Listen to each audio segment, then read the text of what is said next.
자, 지금부터 2교시 수업을 여러분 방생 얘기는 끝나고 하시고요. 2교시 수업을 시작하겠습니다. 모두 자리에서 일어나 스님을 향해 주십시오. 오늘도 저희들에게 부처님의 가르침을 전해 주실 강사 스님께 합장저도 3배를 올리겠습니다.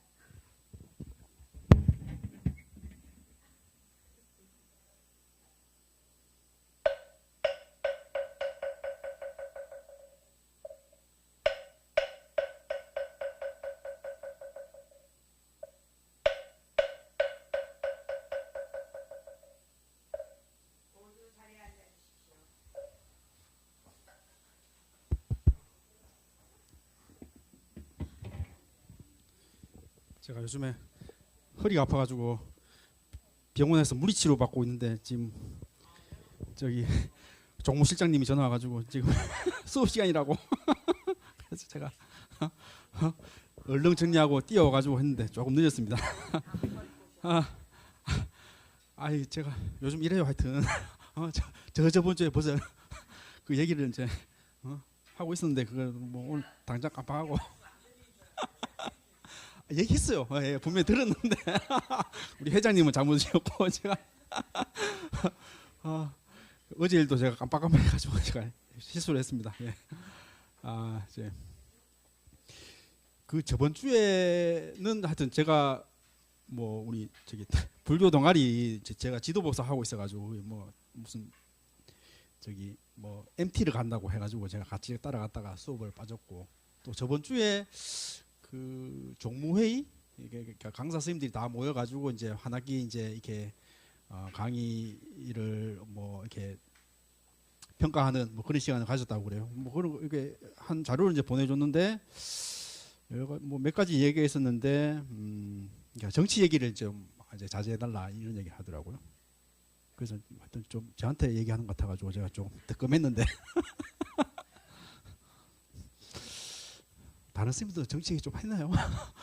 원래 뭐 저기 1학기 때 또 때가 때인 만큼 뭐 여러 가지 사건들이 있어가지고 이래저래 저로서는 이렇게 쉽게 비유한다고 뭐 이렇게 정치적인 얘기를 많이 했는데 뭐 그런 얘기하면서 뭐 또 저의 또 정치적인 성향이 안 들어갈 수 없겠죠. 그래서 뭐 그런 성향이 다른 사람한테 조금 뭐 불편함을 끼친 것들은 제가 좀 자제해야 되겠다 이런 얘기는 참 조심해야 되겠다 이제 그런 생각을 했고요.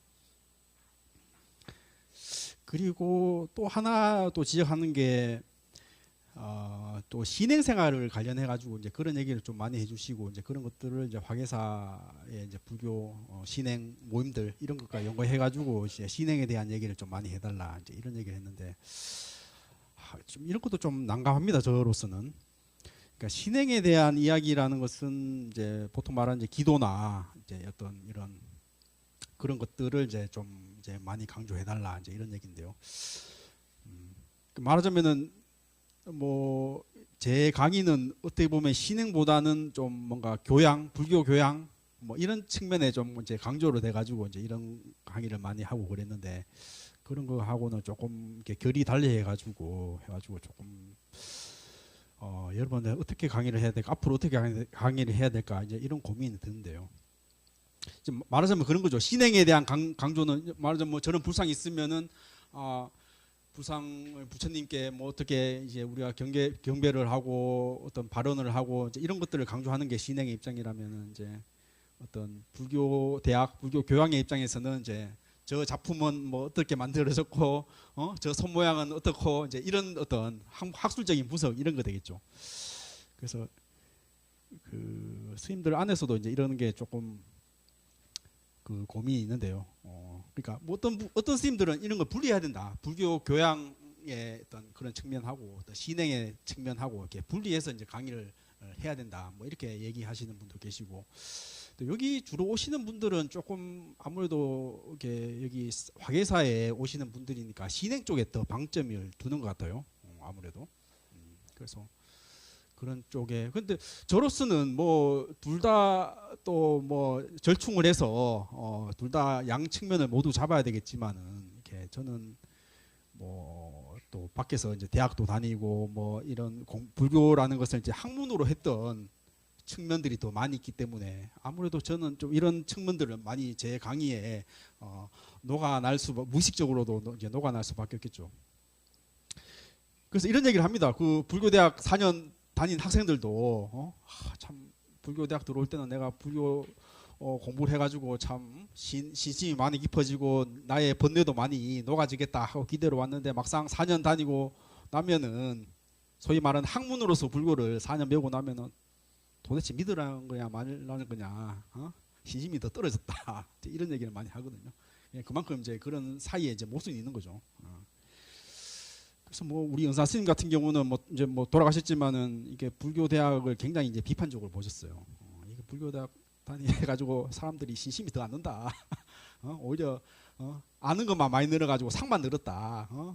스님 그거 아니고요. 막 이런 자기의 어떤 불교 그 깨달음에 뭐 어떤 아르마리 소위 말하는 그런 아르마리 늘어가지고 오히려 기도를 더 안 한다. 그래서 이런 뭐 은사 스님 같은 경우는 불교 대학을 굉장히 안 좋아하셨는데. 그렇죠. 뭐 저도 불교 대학에 뭐 이렇게 지식적으로 이렇게 불교에 대해서 강의하는 게 뭐 여러분들한테 얼마나 도움이 될지 물론 뭐 교양으로서의 뭐 그런 불교에 지식적으로 넣는다는 게 여러분들 삶에 아무런 도움이 안 될 가능성이 높은 거죠. 말하자면은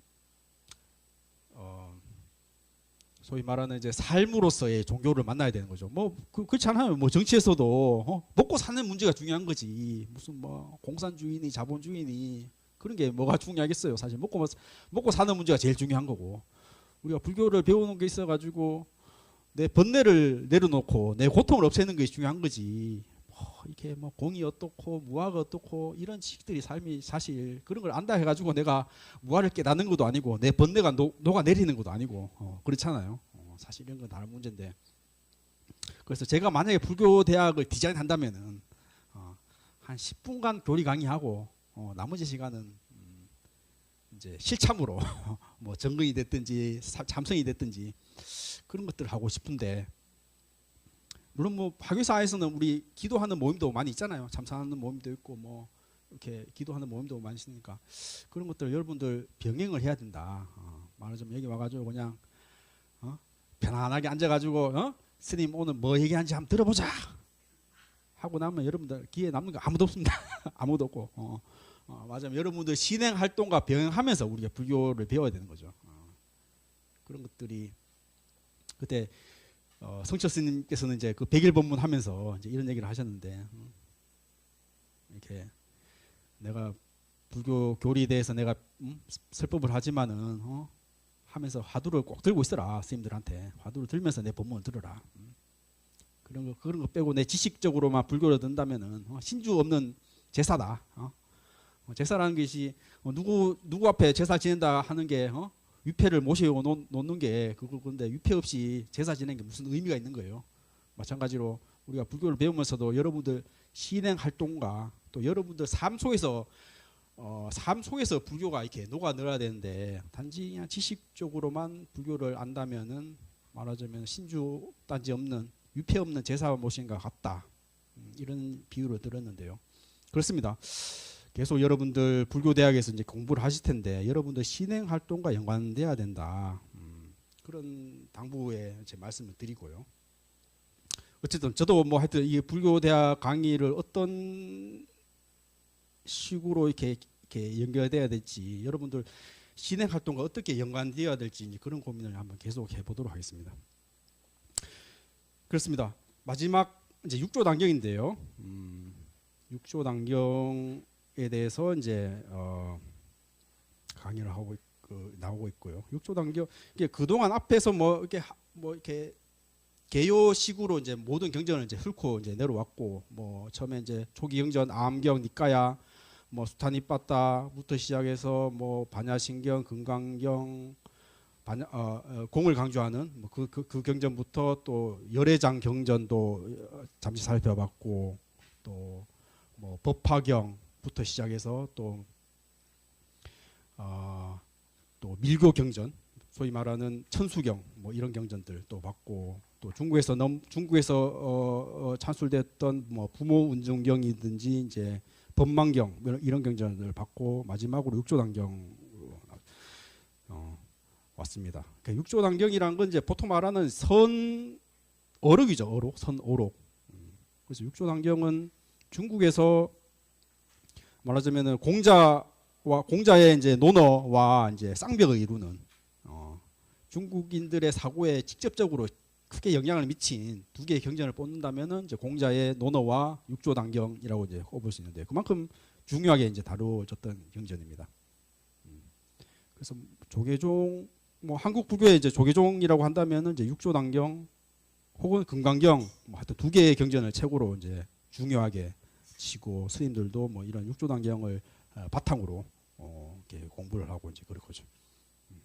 그러니까 뭐 불교 경전은 이제 성경처럼 이렇게 딱 정형화돼 가지고 이렇게 모인 게 아니고 이렇게 각자 종파마다 이렇게 경전들이 이제 흩어져 있어 가지고 이런 거를 딱 일목요연하게 이렇게 파악하기가 쉽지 않은데 어쨌거나 뼈대가 되는 것은 금강경과 이제 육조단경 두 개의 이제 그 어떤 두 개의 중요한 경전이라고 할 수 있겠죠. 그래서 보통 육조 해능 스님의 어록이라고 이제 볼 수 있는데요. 그러니까 여기에 이제 경이라는 말을 붙이는 건 이제 부처님의 이제 말씀을 보통 경이라고 하는데 육조 스님의 말씀에는 보통 어록이라고 그러죠. 어록. 임재록, 뭐 마조록 이렇게 어록으로 이제 묶이는데 경이라고 붙였던 경의 급으로 이제 붙였다는 것은 그만큼 이제 중요하게 생각했던 거죠. 육조 스님을 부처님과 동급으로 이제 봤다는 거죠. 그러니까 경이라는 말을 붙였다는 것 자체가. 그래서 이제 뭐 육조 법보단경 혹은 단경이라고 이제 얘기를 하고 선종의 육대 조사 해능 스님 설법을 이제 제자들이 이제 기록했던 그런 것이고. 그러니까 선종이라는 것이 이제 인도에서 중국으로 넘어와서 중국 사람들이 이제 불교를 새롭게 해석했던 소위 말해서 이제 부처님 정신으로 돌아가자 해서 이제 불교를 새롭게 해석하고 개혁한 뭐 그런 불교를 이제 선종이라고 할 수 있는데요. 그렇죠. 뭐 불교 안에 이제 선종도 있고 뭐 그 당시 때 뭐 어떤 유식종도 있었고 뭐 법화종도 있었고 뭐 이런 다양한 종파도 있었죠. 그러니까 어떤 어록을 어떤 경전을 이제 가장 중요한 경전으로 볼 것인가 뭐 이런 해석들 안에서 법화경을 가장 으뜸으로 하는 종은 이제 법화종이 됐고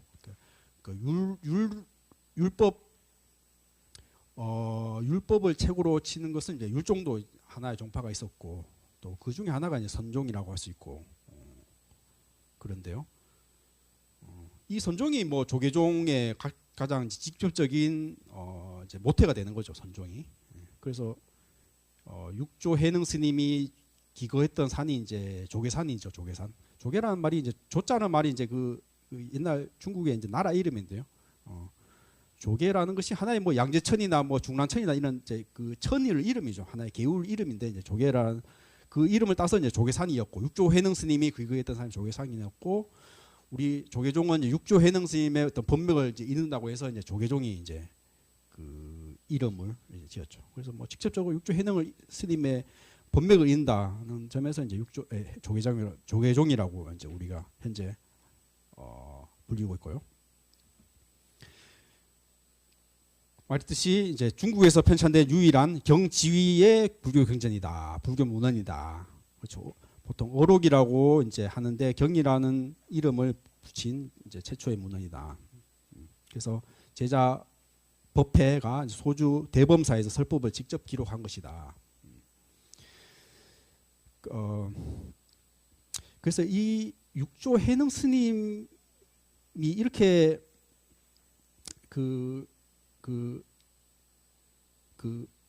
말하자면은 중국 불교 안에서 최고의 경전으로 친 그런 것에 대해서 이제 후대 학자들이 다양한 해석들이 있는데요. 말하자면은 뭐 육조 해능 스님이 뭐 글도 못 읽는 이제 무식한 사람이었는데 뭐 그 스승의 오조홍인 스님의 금강경의 의무소주 이생이심 이 말에 이제 단박에 깨닫고 뭐 이렇게 나중에 뭐 한 10년 내 보림 기간 후에 이제 말하자면 법을 설했다 뭐 이런 어떤 이야기들이죠. 이런 이야기들이 실제 있던 사실이라기보다도 제자의 어떤 하택 시내가 말하자면 그때 그 어떤 주류의 스님들은 오히려 신수 스님, 어떤 라이벌 관계에 있던 신수 스님이 더 어떤 큰 스님이 대우를 받고 있었는데, 후대의 하택 시내가 어떤 그 신수 스님이 이제 소위 말하는 북종선이었고, 그 해능 스님은 남종선이었는데, 남북 이제 이런 경쟁 관계에 있었는데, 후대의 하택 시내가 어떤 신수 스님을 이제 말하자면은 경쟁에서 밀어내고 그 정통성을, 해능 스님이 오히려 선에 더 정통하다, 더 말하자면 우리 스님이 더 우수하다, 이런 그를 강조하기 위해서 이제 편집됐다, 전략적으로 편집됐다, 뭐 이런 얘기가 이제 그 학계에서는 이제 얘기되고 있는데요. 뭐 사실 뭐 중요한 얘기는 아닌데 어쨌거나 육조 스님이 실제로 육조 당경을 저수를 했느냐, 뭐 이런 거에 대해서 이제 그 의심을 품고 가다 보니까 뭐 하여튼, 왜냐하면 육조 당경만 보는 게 아니라 이제 다른 그때 당시 때 다른 경전들도 이제 이렇게 같이 비교를 해보는 거죠. 비교를 해보고 신수 스님과 육조 해능 스님이 어떻게 경쟁을 했고, 어떤 스님들이 뭐 그때 당시 때 더 뭐 활발했느냐, 뭐 이런 것들 해보니까 사실 신수 스님이 보면 더 그때 어떤 뭐 신도들이나 뭐 어떤 그 스님들 사이에서도 더 이렇게 더 큰 스님으로 대우를 받았다. 그런데 제자인 이제 학택 시내가 이제 스승님이 이제 돌아가시고, 나중에 이제 어떤 그 스승의 육조 해능 스님의 이제 그 더 정통성을 띄우기 위해서 이렇게 전략적으로 편집했다, 이런 얘기를 하고 있는데요. 그렇죠. 이런 얘기들도 보통 뭐 이렇게 스님들 사이에서는 이제 진심으로 접근하려고 하는 스님들 사이에서는 별로 좀 안 좋아하는 얘기죠. 육조 해능 스님이 그 육조 당경이 조작된 거라고, 편집된 거라고, 이제 이런 얘기를 들으면 별로 이렇게 반겨하지 않죠. 학자들 사이에 이런 얘기들을.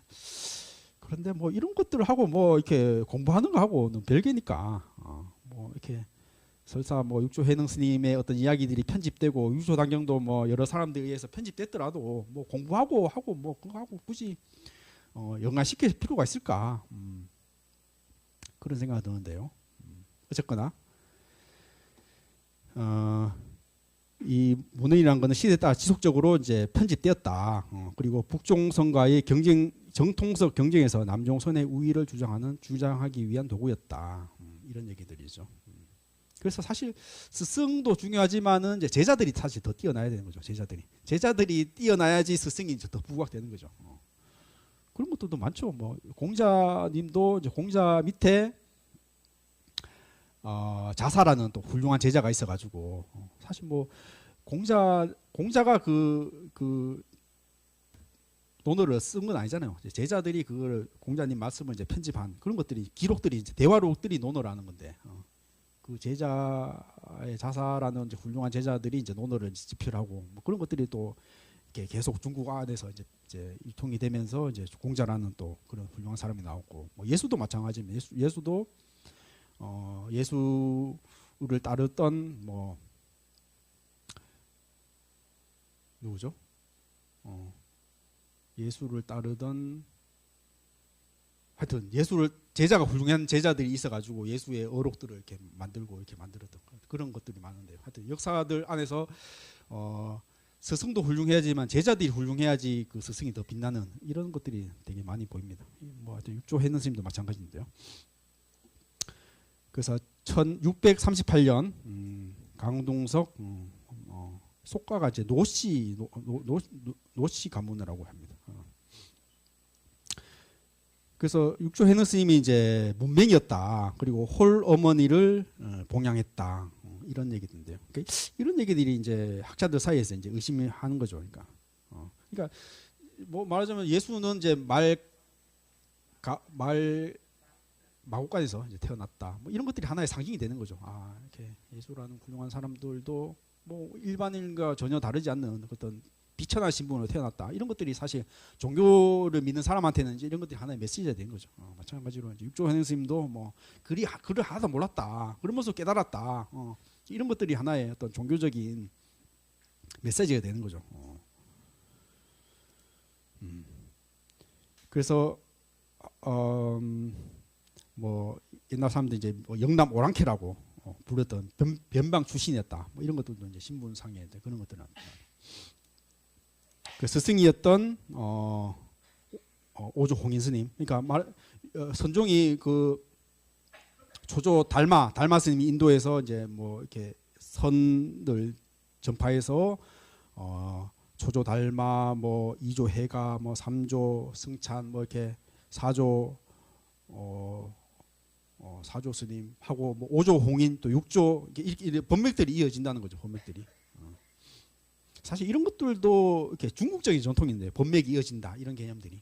그러니까 인도에서 법맥을 잇는다 이런 개념이 사실 없어요. 인도 불교 안에서는 법맥을 잇는다는 개념이 없는데 우리는 그것도 사실 유교적인 개념인데 이렇게 가문의 대를 잇는다, 법맥을 잇는다 이런 것들 이런 것도 사실 선종적인 이제 이런 개념인데요.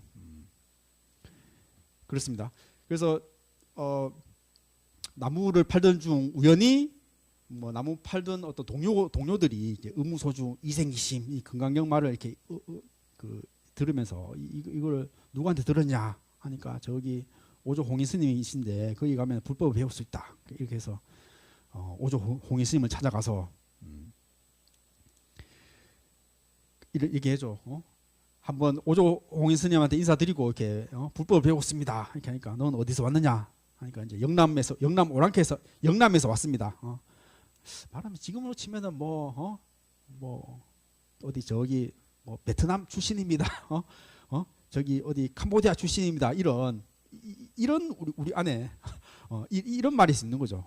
너 뭐 저기 동남아 출신이 와가지고 한국에 와가지고 뭘 할 수 있겠느냐? 이런 논의였다는 거죠. 그러니까 영남에 산다는 말이. 그래서 영남에서 왔는데 영남에서 사는 오랑캐인데 불법을 배울 수 있겠느냐? 이렇게 스승이 한번 떠본 거죠. 한번 떠보니까 해능 스님이 사람에는 남북이 있어도 불법에는 남북이 없습니다. 뭐 이렇게 얘기하면서 이제 스승한테 하나의 어떤 말은 이런 다 대답을 하니까 그냥 스승이 깜짝 놀라가지고 그냥 다시 이제 돌아왔다는 이제 그런 얘기죠. 그래서 뭐 그 오조 홍인 스님이 이제 스승 저기 제자의 어떤 그런 예리한 그런 안목을 보고 여기 8개월간 이제 방아를 찌르라 이제 행자 생활을 해라 이런 이제 하고 이제 나중에 스승의 이제 금강경 설법을 듣고 대우하고 이제 을밥을 전수한다 이런 얘기인데 사실 그때도 이제 법을 전수받는다는 것이 말하자면은 조금 뭐 부끄러운 얘기지만 스님들 사이에 질투를 일으켰나 봐요. 그러니까 내가 스승한테 뭐 말하자면은 행자 신분으로 스승의 어떤 뭐 법을 이어받았다. 이렇게 되면은 옆에 스님들이 이제 시기를 하고 이제 뭐 그 사람을 뭐 해코지 한다는 거죠. 그래서 내가 너한테 법을 전하지만은 너 목숨을 위태할 수 있으니까 빨리 저 가서 산에 가서 저기 법을 전했다는 거를 얘기를 하지 말고 그냥 조용히 지내라. 때가 돼서 그 법을 전하라. 이런 얘기를 이제 했다는 거죠. 그래서 그 을바를 이렇게 뺏기 위해서 제자들이 막 그 쫓아가는 그런 장면들이 육조단경에 나오는데요. 그만큼 뭐 이것들도 좀 편집되고 좀 이렇게 뭔가 이야기적인 요소가 가미됐다고 하지만은 이제 뭐 그 사이에서도 사실 이런 것들이 하나의 뭐랄까 정치적인 어떤 하나의 어떤 그런 것들하고 연결되기 때문에 뭐 그렇지 않습니까? 요즘도 뭐 주지 뭐 어떤 큰 절에 주지 스님이 누가 되느냐 뭐 이런 거 따라 뭐 신도들 사이에 어떤 뭐 그런 경쟁 관계이든지 뭐 어떤 스님들과의 경쟁 관계 뭐 이런 것들은 뭐 사실 뭐 인간 사이에서 좀 뭐 당연할 수 있는데 뭐 그때에서도 이제 그런 모습으로 이렇게 그 이해하면 될 것 같다 이런 생각은 드는데요. 어쨌든 해능 스님이 이제 법을 받고 이제 그런 것들을 시기에서 제자들이 이제 이제 시기에서 막 이렇게 쫓아나가는 그런 장면들이 나오고 있고 그렇죠. 15년간 은둔한다. 법을 시기하는 자들을 피해 사냥과 무리에 이제 숨어 지냈다. 그래서 나중에 비풍비번 이런 공안으로 세상의 모습을 나타내고 37년간 이제 설법을 한다. 그래서 조계산 남화사에서 이제 대중교회를 했다. 이런 얘기인데요. 그래서 이런 판본이라는 게 이제 여러 가지 그 다르게 편집된 경전들이 이렇게 나왔다는 거죠. 그러니까 보통 우리나라에서 편집되는 것은 이제 덕이본이 많이 유통이 되는데요. 이게 우리나라 표준본인데 도낭본이 이제 최근에 이제 20세기에 이제 도낭에서 이제 발견이 돼가지고 이제 최고 오래된 이제 경전으로 해서 된대. 그러니까 이런 것들을 크게 네 가지 본이 있는데 이런 것들을 비교해 보니까 이렇게 후대에 많이 편집이 됐더라. 뭐 이런 얘기를 이제 하고 있고요. 그렇습니다. 책을 한번 조금 제가 책을 안 가져와가지고 한번 좀 책을 주십시오.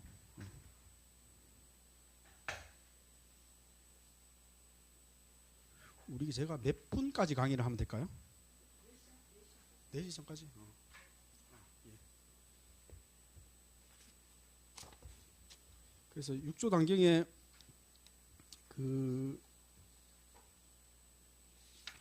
이런 것들이 이제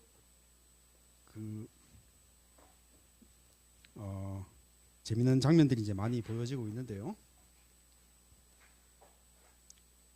222페이지입니다. 222페이지. 제가 한번 읽어보겠습니다. 이게 저기 이제 해능 스님이 이제 홍인 스님을 찾아간 그래서 아까 저기 오랑캐 얘기했던 이제 그 얘기인데요. 222페이지 밑에 부분입니다.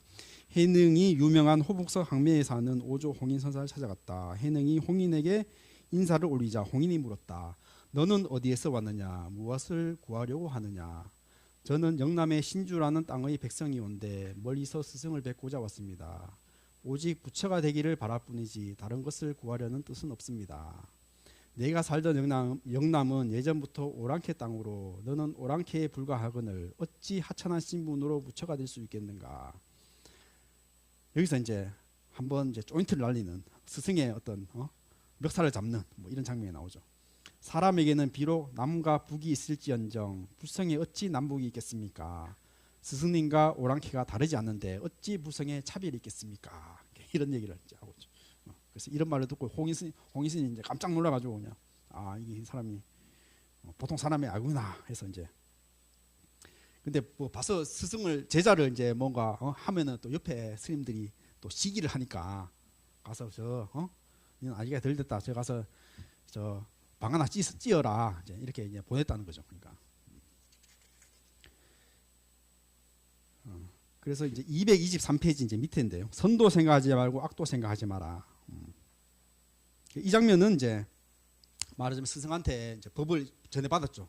근데 이제 그걸 시기를 하는 제자들이 따라가지고 그 의발을 이제 뺏으려고 하는 그 장면인데요. 제가 저만 읽겠습니다. 해능은 스승으로부터 법의 상징인 가사와 발을 들고 영남 지방으로 향했다. 다음날 아침 해능이 들고 떠난 의발을 뺏으려던 몇 승려들이 해능을 쫓아갔다. 이 가운데 사품 장군 출신이었던 해명은 기골이 장대하고 힘이 세었으므로 제일 앞장서서 해능을 쫓아갔다. 마침내 해능이 생명의 위협을 느끼고 의발을 큰 바위 위에 놓으며 말했다. 이 의발은 믿음을 표시한 것인데 어찌 힘으로써 다투겠는가. 그런 뒤에 풀 덩굴 속에 몸을 숨겼다. 해명이 와서 먼저 의발을 들려고 했으나 꿈쩍도 하지 않았다. 이에 놀라 해명이 말했다. 행자여 나오십시오. 나는 법을 위해 온 것이요 의발을 탐내어 온 것이 아닙니다. 해능이 나와서 반석 위에 앉으니 해명이 절하면서 말했다. 노 홍장님께서는 제게 좋은 가르침을 하나 주십시오. 내가 법을 위하여 왔다고 하였으니 모든 인연을 쉬고 한 생각도 내지 말라. 해능이 잠시 있다가 말했다. 선도 생각하지 말고 악도 생각하지 말라. 바로 이런 때 어떤 것이 명상자의 본래 면목인가. 해명이라는 어떤 장군 출신의 힘이 센 사람이 쫓아가가지고 그 의발을 뺏으려고 했는데 유로 스님이 의발을 놓고 숨어가지고 이거 가져가라 했는데 그걸 들려고 해도 꼼짝도 안 했다는 거죠. 힘 센 사람이 와가지고 그래서 이제 마음을 고쳐먹고 아이고 해능 스님 그냥 저한테 가르침을 주십시오. 그러니까 이제 이런 얘기를 하는 거죠. 선도 생각하지 말고 악도 생각하지 마라. 이럴 때 어떤 것이 너의 본래 몸명인가? 이게 한두잖아요. 이런 이제 장면들이 나오죠. 이것도 하나의 좀 극적인 하나의 그 장면을 이제 이렇게 보여준 거죠. 그러니까 이렇게 법이라는 것은 어떤 힘으로 뺏을 수 있는 그런 것도 아니고 그래서 이제 해능 스님이 말했던 것은 이제 분별심을 놓아내라. 분별심을 이제 놓아버려라. 선도 생각하지 마, 악도 생각하지 마라. 이런 이제 화두를 줬다는 그런 장면이겠죠. 그리고 이제 해능 스님이 이제 법을 선하면서 이제 그런 나왔던 장면인데요. 224페이지 이제 밑에 부분입니다. 해능은 강동성 소관의 남아세에 머물기 이전 15년간 은둔 생활을 하며 보림을 하였다. 이후 해능은 산에서 내려와 강동성, 강주, 법성사에 들어가니 인종법사가 열반경을 강의하고 있었다. 마침 도량에서 학인 스님들이 대화를 나누고 있는데 바람이 불어와 깃발이 움직였다. 한 학인이 뜰에 있다가 바람에 펄럭이는 깃발을 보고 말했다. 바람이 움직이는 것이다. 옆에 있던 학인이 말했다. 깃발이 움직이는 것이다. 두 학인의 논쟁이 끝나지 않자 해능이 말했다. 바람이 움직이는 것도 아니고 깃발이 움직이는 것도 아니다. 오직 그대들의 마음이 움직이는 것이다. 이 말도 이제 비풍비번이라고 이제 하는데 바람도 아니고 깃발도 아니고 네 마음이 움직이는 거다. 이제 이런 말이 이제 이것도 이제 하두로 이제 하던데 이것도 사실 영화에서 이제 한 장면으로 나오더라고요. 달콤한 인생 그 영화의 이제 한 장면 그 첫 장면에 나오는데 그러니까 제자들이 나는 거죠. 이렇게 바람 부는데 이제 이렇게 나무가 펄럭펄럭 끓여요. 그러면서 이렇게 나무가 이렇게 움직이고 하는 것이 나무가 움직이는 것이냐 바람이 움직이는 것이냐 싸웠다는 거 아니에요. 바람도 아니고 깃발도 아니고 네 마음이 움직이는 거다. 이런 말을 이것도 이제 그 선오록에서도 이제 많이 인용되는 그 이제 내용이죠. 그래서 하여튼 뭐 육조단경 안에 이제 구구절절이 이제 선오록에서 이용되는 굉장히 곳곳에 이제 많이 나옵니다. 사실 육조단경의 이제 핵심이라고 할 수 있는 것은 이제 무념무주 무상 이런 얘기라고 할 수 있는데요. 229페이지 그 부분입니다. 반야사상의 구체적인 실천인 무념무주 무상. 제가 읽겠습니다. 여러분 나의 법문은 84,000 지혜를 자유자재로 작용시키고 있다. 왜냐하면 세상 사람들이 84,000의 번뇌가 있기 때문이다. 만약 번뇌가 없으면 반야지혜는 항상 자기의 본성에 있고 본성을 여의고 있는 것이 아니다. 이 도리를 깨달은 사람은 망념이 없는 무념이며 과거 생각에 끄달림이 없는 것이 무억이며 어떤 존재에도 집착됨이 없는 무집착이다. 허망한 만상이 일어나지 않는다면 그대로가 진실의 자기인 것이다. 지혜로 관지하여 일체의 모든 존재를 취하거나 버리지 않는다면 견성하여 불도를 이루는 것이다. 나의 이 법문은 고래로부터 모두 무념을 세워서 핵심으로 삼고 무상을 채로하며 무주를 근본으로 삼는다. 무상은 모양에 있어서 모양을 여인 것이요 무념이란 생각에 있어 생각을 여인 것이다. 무주란 사람의 본성이 제 세간에 있어서 선과 악, 아름다움과 추함, 원수거나 친하거나 간에 서로 말로 주고받거나 공격하고 속이고 다툼이 있을 때 공으로 삼아서 갚을 것을 생각하지 않는 것이다.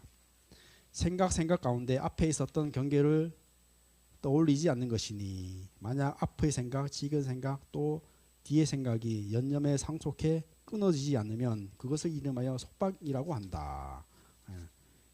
이런 말이 이제 육조단경에 보면 핵심이라고 할 수 있는데요. 무념무주 무상. 보통 뭐 소위 말하는 이제 공에 대한 얘기를 이제 이런 다른 표현으로 이제 하고 있는 건데요.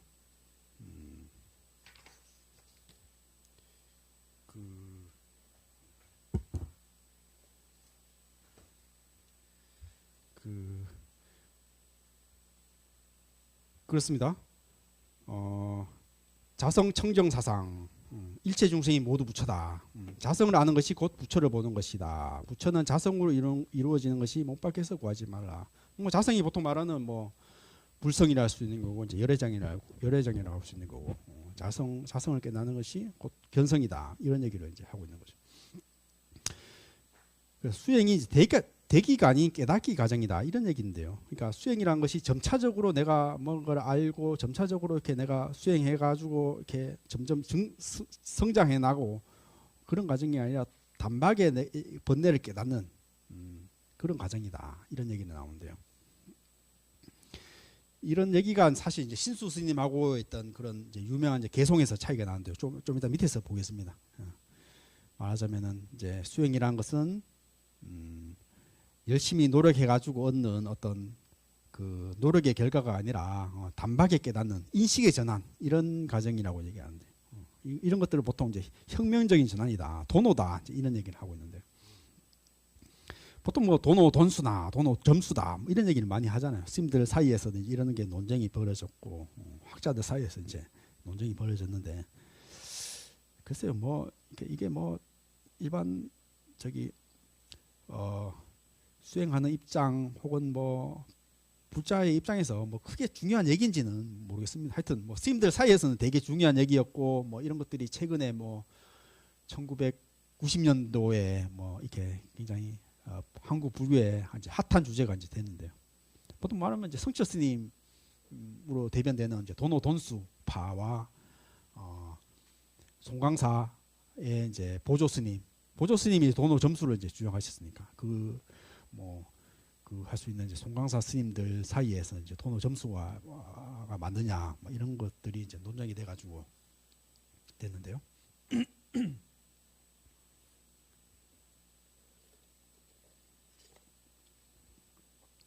어쨌거나 도노라는 건 이제 공유를 하고 있는 거죠. 도노라는 이제 깨달음이라는 건 이제 갑자기 이루어지는 거다. 갑자기 이루어지는 거고 그 깨닫고 난 이후에 그 습기 같은 경우는 천천히 우리가 닦아가는 거다. 이게 도노 점수의 입장이라면은 도노 돈수라는 것은 도노 점수는 아까 덜 됐다. 아까지 뭐 닦아나는 이런 거 없다. 이렇게 그 화두라는 것이 뭐 더 노력을 해가지고 정말 그 어떤 최종적인 그 깨달음의 단계는 닦는 것도 단박에 닦는 것이다. 깨닫는 것들도 단박에 이루어지는 거고 그 어떤 궁극적인 지점에는 닦는 것도 단박에 이제 닦는 거다. 이제 이런 게 이제 돈수인데,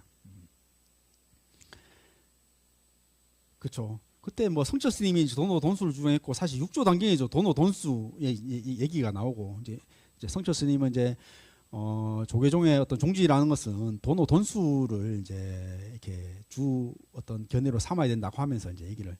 그러니까 그때 이제 말하자면 소위 깨달았다고 하는 사람들이 워낙 이제 찾아오니까 말하자면 성철 스님이 너 꿈속에서 화두가 들리냐?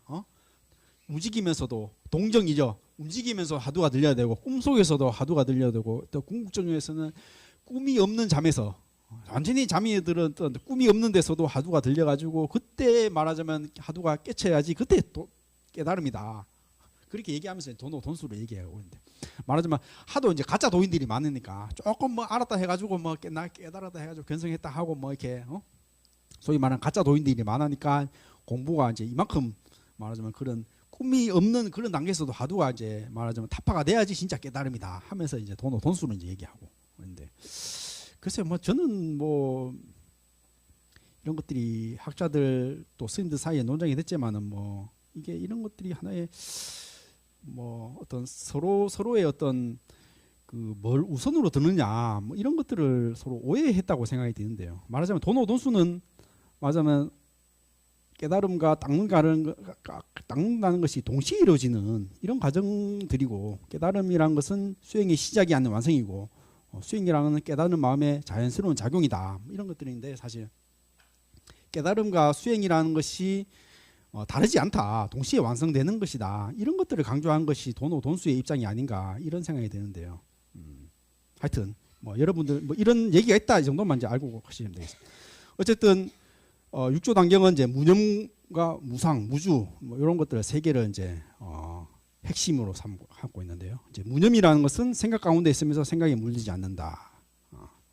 무상이라는 것은 모양 가운데 있으면서 모양을 여겼다. 이런 얘기인데 무주라는 것은 몸으로 없이 마음을 낸다. 집착하지 않는 유한한 의식이다.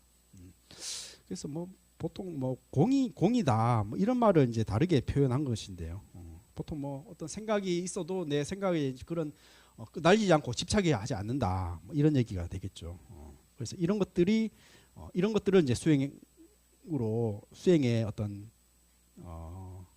채로 삼아야 된다. 이제 이런 얘기를 이제 하고 있고요.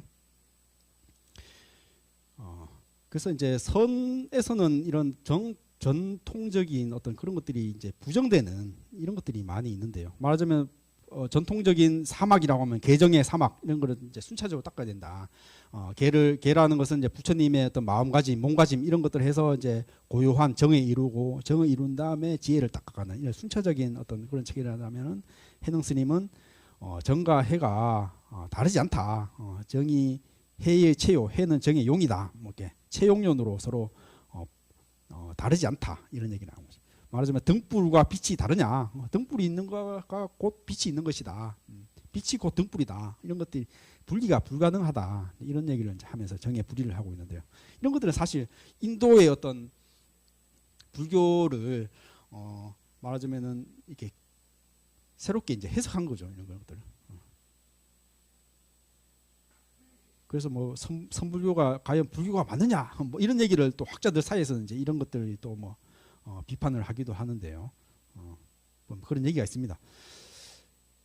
그래서 이 개송은 되게 이제 유명한 경지인데요. 홍인 스님 제자 중에 신수 스님도 있었고 해능 스님도 있었다. 신수 스님이 이제 오조 홍인 스님이 제자들한테 너희들의 이제 깨달음에 점검을 하겠다. 개송을 바쳐라. 너의 깨달음에 어떤 증명하는 어떤 뭐 시를 바쳐라. 이렇게 했는데 신수라는 그때 당시 때 어떤 수제자는 이제 이렇게 이제 얘기를 한 거죠. 몸은 보리수요, 마음은 밝은 거울 때때로 부지런히 닦아 먼지를 끼지 않게 하라. 이런 얘기를 하고 몸은 보리수고 마음은 거울과 같다. 그래서 항상 이제 부지런히 닦고 먼지가 끼지 않게 하자. 어떻습니까? 되게 상식적인 얘기잖아요. 우리 몸과 마음을 바르게 해가지고 항상 몸가짐을 조심해서 닦아 나가자 이런 얘기잖아. 먼지가 안 끼게 닦아 나가자 이런 얘기잖아. 되게 상식적인 얘기잖아요. 근데 이제 해능 스님은 이제 이거는 아니다. 깨달음의 어떤 개송이 아니다 해서 이제 이런 얘기를 하는 거죠. 몸은 본래 나무가 없고 밝은 거울 동안 대가 아니니 본래 한 물건도 없는데 어디에 먼지가 끼리요. 이런 얘기를. 보리라는 나무도 본래 없고 거울도 본래 없다. 한 물건도 없는데 뭐 어디 먼지가 어디 있겠느냐. 이런 얘기를 이제 하고 있는 거죠.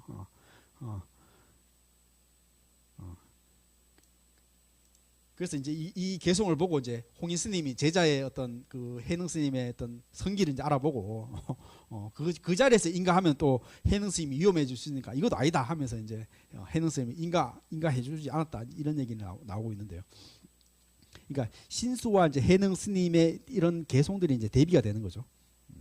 그래서 신수 스님은 점차 닦아가야 된다. 말하자면 점진적으로 우리 번뇌를 제거해야 된다. 굉장히 또 상식적인 얘기고. 왜 보면 이게 뭐 어떤 초기 불교 뭐 그런 얘기에서도 뭐 그 맥락에서 크게 이제 그 틀린 점들이 없는 거고 상식적인 이런 입장들인데 이제 해능 스님은 보통 도노관이란 것은 이제 말하자면 이런 것들이 그 뭐 내가 딱 닦아야 될 어떤 먼지가 있고 번뇌가 있어야 될 이런 것들도 하나의 나의 어떤 이름일 뿐이고 나의 어떤 개념이 작용일 뿐이다. 이런 것들은 나의 분별일 뿐이고 그거를 벗어나면은 닦아야 될 어떤 번뇌가 있는 것이 따로 있는 것이 아니다. 이런 얘기잖아요. 이런 얘기를 이제 공성의 이제 체득일 수 있는 거고 이제 무아의 체득일 수 있는 거고 이런 이제 점수관과 이제 도노관이 이렇게 대비된다는 거죠.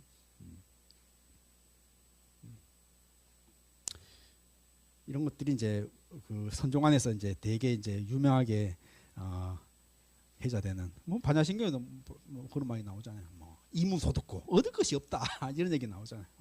얻을 것이 없다.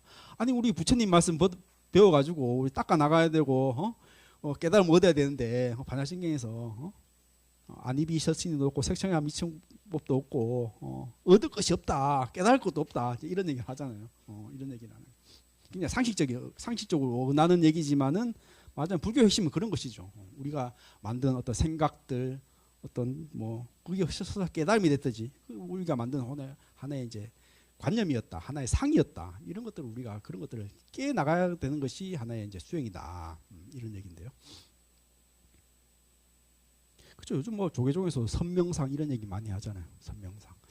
그래서 선명상이란 게 뭐 저기 요즘 사람들 워낙 뭐 생각도 많고 바쁘게 살고 그러니까 조금 절에 와서 좀 힐링하고 하라 이런 얘기해서 이제 많이 하잖아요. 근데 엄밀한 의미에서 이렇게 우리 불교가 마음을 편안하게 하고 힐링한다 이런 거 하고 깨달음하고는 사실 좀 다른 개념인데요. 그러니까 워낙 요즘 뭐 바쁘게 살고 뭐 우울하고 불안하고 하니까 좀 절에 와서 공부 좀 하고 나가지고 조금 뭐 힐링하고 조금 에너지 재충전 하라 이런 의미 뭐 나쁘진 않는데 뭐 이런 것들을 불교의 깨달음이라 한다면은 말하자면 조금 다르다 결이 다르다. 말하자면 불교의 깨달음이라는 것은 나의 생각의 감옥에서 이제 벗어나는 거죠. 그러니까 그걸 보통 뭐 어떤 공성의 체득이라고 할 수도 있고 뭐 그런 것인데요. 그래서 불교에서 깨달음이라는 것은 단순히 마음을 편하게 하고 고요하게 한다 이런 거하고는 사실 다르다. 이런 거 뭐 뒤에서 좀 더 한번 좀 얘기를 하겠습니다.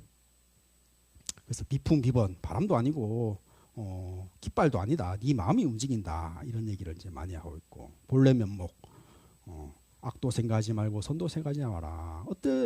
그때 너의 면목이 뭐냐? 부모 미생장 본래 면목.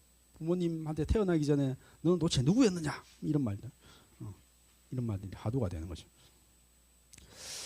그래서 선종에서 말하는 깨달음 이런 얘기를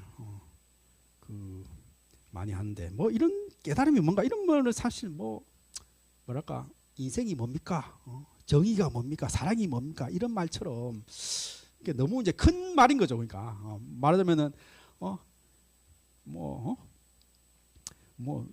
누가 초등학생이 나한테 와가지고 스님 인생이 뭡니까 이런 물었을 때 이렇게 그런 얘기를 앞도 밑도 끝도 없이 그냥 인생이 뭡니까 하면 뭐라고 얘기할 수 없는 거잖아요. 그러니까 깨달음이나 말도 물론 불교 안에서 어떤 명확한 정의겠지만은 사실 엄밀하면서 스님들마다 정의가 달라요. 물어보면 각자의 수행관이 다르고 깨달음이 뭐랄까 물었을 때 다 달라요. 다 달라.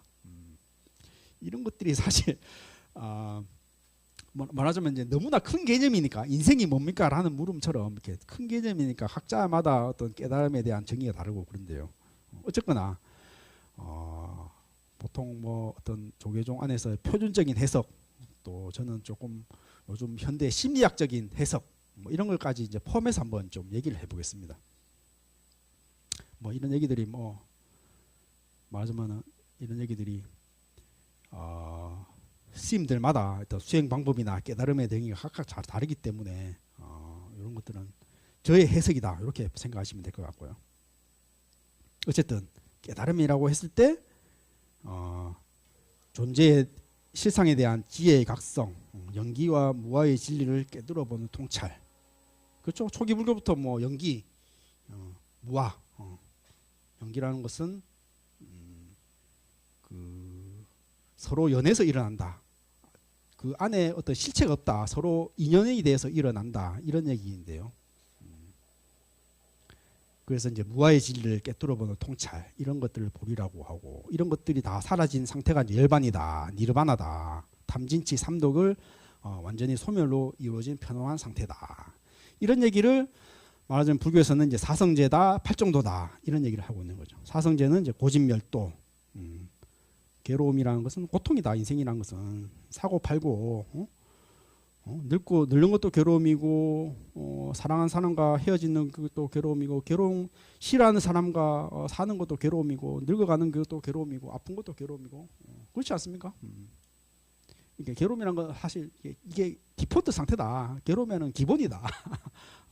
우리는 행복을 꿈꾸지만은 그렇잖아요. 우리는 늙고 병들고 이런 걸 피할 수 없다. 이런 괴로움이라는 것은 우리가 기본적인 상태로 이런 걸 깔고 가야 된다. 이런 것들이 사실 불교의 통찰인데요. 괴로움이라는 건 사실 뭐 다른 말로 불만족이죠. 불만족. 그렇지 않습니까? 뭐 앉고 싶으면 눕고 싶고 눕고 싶으면 자고 싶고 뭐 내가 10평 살고 싶으면은 뭐 20평 살고 싶고 20평 살고 싶으면 30평 살고 싶고 내가 군대에 제대하니까 군대에 있을 때는 참 내가 2년 가고 나면 내가 제대하고 나면 내가 집에 설거지도 내가 하고 집 청소도 내가 다 하고 내가 정말 새 삶이 내가 살겠다. 제대만 하고 그냥 날만 기다리죠. 제대하니까 그냥 날아갈 것 같아. 그냥 자유를 얻었어. 딱 그 기분이 3일 가더라고. 3일. 그렇지 않습니까? 다들 내가 뭐 어떤 꿈을 이루었던 어떤 것들을 내가 이루어냈을 때 그런 기분들이 지속되지가 않죠. 그런 것들은 사라지기 마련이고 또 불만족 상태에서 야 나는 20평 사는데 내 친구는 30평 살더라. 나는 뭐 하는 거냐 이런 상태죠. 이런 불만족이라는 거죠. 이런 것들을 우리는 피할 수 없다는 거죠. 그러니까 그런 것들이 이제 괴로움이다, 불만족이다. 이런 것들 우리는 현실을 직시해야 된다 하는 것이 이제 불교의 고성제라는 이제 가르침이야. 고성제, 집성제. 그런 왜 고통스럽냐 하니까 이런 거 인간들이 집착하기 때문이다. 항상 이런 변하는 것들을 모르고 변해가는 것들을 우리는 집착하고 있는 것이 우리의 상태이다. 보통 그걸 무명이라고 하지 않습니까? 무명이다. 그래서 우리는 그런 것들을 변화하고 있는 것들 우리는 말하자면은 가래 상태다 이런 얘기를 하잖아. 가래 상태다. 우리는 항상 더 원한단 말이야. 더 원한다. 왜 나한테 더 안 주냐? 왜 나는 이런 대접을 받아야 되냐? 이런 상태라는 거죠. 고통이 가래의 상태라는 것은 사랑을 원한다는 상태는 이런 상태라는 거죠. 그래서 이제 멸성제다 이런 것들을 소멸하는 방법을 이제 얘기를 했고 이제 도성제다 이런 것들을 소멸하는 방법 이런 것들을 이제 얘기했던 것이 사성제다 이런 얘기죠. 도성제라는 것이 보통 이제 8정도죠. 8정도. 깨달음에 이르는 방법을 이제 8가지의 길을 제시했고 정견, 정사유, 정어, 정업, 정명, 정정진, 정념, 정정 이런 것들을 이제 사성제 8정도를 이제 제시했다는 것이 불교의 이제 기본적인 가르침이죠. 그래서 이런 세 가지 핵심적인 이제 통찰이라는 것은 결국 나라는 고정관념 해체다 이런 얘기인데요. 사실 무아 얘기가 사실 뭐 해도 사실 끝도 없고 이해시키기도 쉽지 않고 그렇습니다. 그래서 내가 없다는 말이 뭐 저도 뭐 그때 뭐 이렇게 하루 정도 해가서 이렇게 설명을 하고 했지만은 그러니까 불교에서 말하는 무아라는 것이 말하자면은 그렇죠. 뭐 내가 옆에 지나갔으면 나를 때렸다. 아파. 아픈 것까지는 그래 누구나 아파. 그리고 아픈 거는 내가 아픈 거지. 그렇지만 우리 인간이란 것은 나는 저 친구가 왜 나를 때렸지? 나는 무시당했어.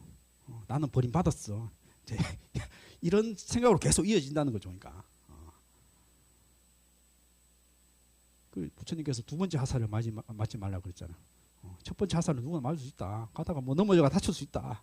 다쳐놓고 이거 왜 샀지? 누가 샀지? 어떤 원한으로 샀지? 이제 이런 것들을 우리 생각하고 있다는 거죠. 빨리 화살을 맞았으면 빨리 빼고 병원 가서 치료받으면 끝인데 맞춰놓고 이제 그 다음 이후로 왜 샀지? 나는 어떤 원한 때문에 샀지? 이런 생각들이 이어진다는 거죠. 그러니까 이런 것들이 사실 실체가 있는 것이냐 이렇게 묻는다는 거죠. 내가 오늘 병원 갔는데 물리치료 받으면서 좀 내가 한심하다는 생각이 들더라. 허리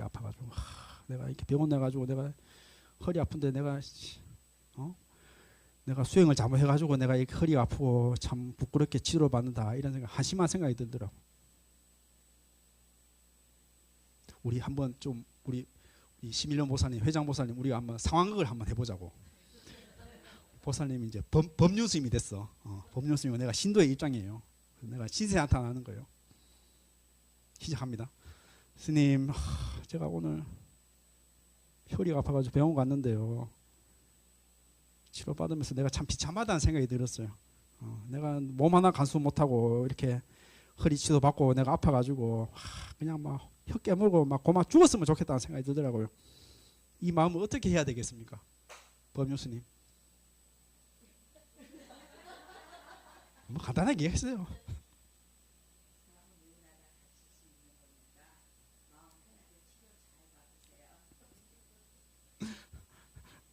그렇잖아요. 우리 제 3자 입장에서 저렇게 얘기할 수 있잖아요. 근데 자기 일이 되면은 이런 생각이 드는. 아이 누구나 아플 수 있지. 아이 치료받고 또 나오면 되지 건강하게. 근데 우리는 내가 왜 이럴까? 아니 그래서 저는 고등학교 때 난 혼자 그런 생각했다니까요. 나는 착한 사람 어떤 내 정우군에 빠져가지고 나는 착한 사람이니까 이 이미지에 손상이 가서는 안 돼. 그래서 나는 화를 내서도 안 돼. 그래서 내가 한번 화를 내니까 옆에 친구들이 야 너도 화를 내냐 막 이런 얘기를 하더라니까요. 그래서 야 이렇게 내가 그런 생각에 잡혀 있었구나. 지금 생각하면 내 친구들이 굳이 나를 착한 사람으로 생각도 안 할 것이고 내가 화낸다 해가지고 뭐 나를 뭐 이상한 사람으로 보지도 않을 텐데 내 혼자 나는 착한 사람이니까 이미지 관리해야 돼 막 이런 생각을 내가 빠지고 있었단 말이야. 아니 누구나 이런 생각 좀 다들 하고 있지 않습니까? 나는 이런 사람이다. 보통 서사적인 어떤 자기라고 얘기를 하는데 나는 이런 사람이고 저도 그랬어요. 처음에 출가해서 야 스님이 돼서 고기도 먹어서는 안 돼. 이런 것들 오신채 상가해야 돼. 그래서 같이 스님들하고 회식가 가면은 고기 먹는 스님들이 시면서 말은 안 해도 저 중이 돼가지고 고기도 먹고 말이야. 지금 생각하면 얼마나 웃긴 거예요. 또 몸이 아프면 고기 먹을 수도 있지. 그거 근데 나는 스님인데 공부하는 계율도 안 지키는 저 땡중들 하면서 이렇게 업신여기 있단 말이죠. 그러니까 뭐 여러분들 각자의 어떤 그런 나는 스님이라는 상을 가지고 고기도 먹는 저렇게 계율도 안 지키는 저렇게 스님들을 알로 보고 이런 것들을 하나의 생각으로 잡혀 있었단 말이죠. 우리는 이런 생각들이 다 각자에게 사로잡혀 있단 말이죠. 이런 것들이 실체가 있는 것이냐 이런 것들 생각되면 우리가 더 고통스럽지 않느냐. 말하자면 허리는 아픈 거고 그건 뭐 내 수행하고 전혀 별개의 문제인 거죠. 근데 나는 그걸 확장시켜 가지고 나는 수행을 잘못했어. 나는 고마 혀 깨물고 죽어야 돼. 이런 생각까지 한다면은 정말 웃긴 것이다. 빨리 화살을 맞았으면 화살 빼고 병원 갈 생각해야지. 말하자면 우리는 두 번째 화살을 맞지 말아야 된다는 거죠. 그래서 우리는 수행한다는 걸 결국 그런 거죠. 마음의 근육을 키운다는 것은 결국 그런 것이죠. 그래서 우리가 한번 삶에 대해 객관적으로 한번 생각해 보자. 말하자면 우리 법륜 스님이 됐듯이 우리 한번 객관적으로 한번 자기 자신을 돌아보자는 거죠. 사실 그 자기 자신을 객관화시킨 거 어렵잖아요. 말하자면 왜 인간관계에서도 뭐 말하자면 어떤 연애를 한다 했을 때 남자가 남자를 평가하는 거하고 또 내가 당사자가 돼가지고 뭐 남자가 여자를 평가하는 거하고 이렇게 다르잖아요. 말하자면 내가 여자를 평가한다면 내 어떤 사심이 들어갈 수 있고 뭐 나의 어떤 말하자면 내가 저 사람을 좋아하는 그런 그래 돼가지고 완전 콩깍지가 씌가지고 이렇게 그 사람이 제대로 안 보이잖아요. 근데 남자끼리 평가하면은 그런 사실 이해가 한 게 없는 거잖아요. 그러니까 뭐 이렇게 저 사람 의도가 이제 파악되는 거지. 그러니까 그래서 남자는 남자끼리 이제 평가가 정확하다는 말이 이제 그런 거죠. 사심이 없으니까 평가가 가능하다는 거죠. 왜 사기 당한 것도 다 그렇잖아. 사기 당하는 것도 말하자면 눈에 콩깍지 씌가지고 다른 건 안 보여. 우리 모친도 그런 얘기 하더라고요. 우리 모친이 이제 제가 어렸을 때 이제 식당을 했어요. 식당을 이제 했는데 사기 당할 때 이제 그런 얘기를 하더라고요. 그러니까 뭐 이렇게 뭐 장사도 안 되고 뭐 이렇게 팔이 날리고 있는데 어떤 사람이 와가지고 한 30명 우리 단체로 이렇게 손님 오는데 뭐 어떤 거 해달라 막 이렇게 그런 얘기를 하는 거예요. 그러니까 우리 어머니는 이제 속이하죠. 장사도 안 되는데 뭐 단체 손님 온다 하니까 뭘 해야 된다. 근데 그때 이제 우리 사촌이 이제 초등학교 6학년이었는데 그 아저씨 보니까 그냥 너무 그냥 말만 번지르게 하고 막 사기꾼 고지 너무 보인다는 거예요. 그러니까 그 후에 이제 어머니한테 이제 얘기를 하면 난 저 사람 사기꾼 같이 생겨가지고 그런 얘기가 너무 막 이렇게 거짓말 같이 들렸어요. 이런 얘기를 이제 했다는 거예요. 근데 우리 모친은 이제 그런 게 얘기 안 들린다는 거예요. 막상 장사가 안 되는데 그 장사 팔아준다니까 그 얘기에 대해서 다른 것들은 다 가려진다는 거죠. 그러니까 이럴 때 사기 당하잖아요, 다들. 보이시피싱도 그런 걸 노리는 거죠. 사람들 탁 놀려놓고 이제 그런 것들을 못 보게 하는 그런 것들이죠. 그러니까 이런 것들을 못 보게 하는 게 우리가 말하자면은 눈이 가려져 있다, 자기 고정관념에 가려져 있다 이런 얘기잖아요. 이런 것들 우리는 말하자면은 수행을 통해서 정확히 지켜봐야 된다. 자기를 객관화할 수 있어야 된다. 이런 얘기겠죠. 그렇죠. 그래서 수행을 하고 정진을 하면은 이제 자기를 객관화하고 말하자면은 자기가 만든 자기의 환상들, 자기의 어떤 서사들, 나는 이런 사람이야. 보통 뭐 내가 내니 하는 사람 있잖아요. 밖에서도 내가 내다 하는 사람들, 자기 고정관념이 강한 사람들. 불교에서 말하는 보통 뭐 상이 많다, 상이 높다, 아만이 높다 이런 사람일 수 있는데 그런 것들, 그런 사람들. 그런 사람들 말하자면 자기 객관화가 돼야 되는 거죠. 자기 객관화. 뭐 자기 스스로 깨닫는 것들이 가장 최고 뭐 이제 좋겠죠. 자기 객관화 이런 것들을 사실 수행을 통해서 자기를 돌아보는 힘을 길러야 된다 이런 얘기인데요. 그렇습니다. 그래서 깨달은 사람이라고 했을 때 보통 이제 아란이다, 보살이다. 불교에서는 깨달은 사람은 어떤 삶을 사느냐 이렇게 얘기했을 때 보통 아란은 이제 개인적 깨달음에 집중하는 성자다 이런 얘기를 하고, 이제 보살이라는 것은 대승불교에서 말하는 깨달은 삶의 사람의 이상적인 모습이라는 것은 이제 중생구제를 위해 열반을 유부하고 세상에 머무르는 자비로운 구원자. 그래서 초기 불교하고 어떤 우리 선불교, 대승불교에서 깨달은 사람이 어떻게 살아야 되느냐의 어떤 차이가 있는데, 말하자면 깨달음을 혼자 깨달으면 안 된다. 대승불교에서는 내가 깨닫더라도 다른 사람들 다 고통스러운데 그런 사람들 다 무시하고 그냥 내만 깨달으면 내만 좋으면 끝이냐, 뭐 이런 거에 대한 의문이라는 거죠. 말하자면은 내가 깨달아도 내가 행복하더라도 다른 사람들하고 다 행복해야지 내가 행복한 거다. 우리 사회도 그렇지 않습니까? 나만 잘 살면 끝입니까?